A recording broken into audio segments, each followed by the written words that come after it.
بسم اللہ الرحمن الرحیم۔ آج کا سوال ہے کہ خفین یعنی موضوع پر مسح کا طریقہ اور مقدار۔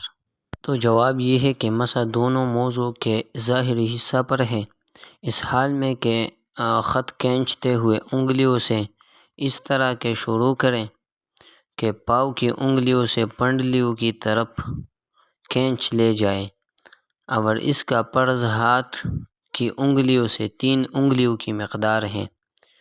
یعنی مسح کی کیفیت اور مقدار فرضیت کا بیان ہے۔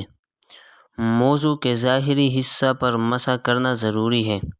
موضوع پر مسح کرنے کا مسنون طریقہ یہ ہے کہ دائیں ہاتھ کی انگلیاں دائیں موزے کے اگلے حصہ پر رکھیں اور بائیں ہاتھ کی انگلیاں بائیں موزے کے اگلے حصہ پر رکھیں، پھر ان دونوں کو پنڈلیوں کی جانب ٹخنوں کے اوپر کھینچ کر لے جائیں اور انگلیوں کو کشادہ رکھیں اور ہتھیلی موضوع سے الگ رکھ کے فرض 3 انگلیوں کی مقدار مسح کرنا ہے۔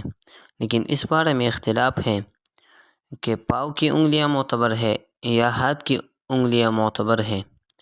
تو قول راجح کی بنا پر ہمارے عام علماء کے نزدیک مقدار مسح میں ہاتھ کی انگلیوں کا اعتبار ہے، اور یہ اصح قول ہے، اور ہر موضع پر 3 انگلیوں کی مقدار مسح کرنا فرض ہے۔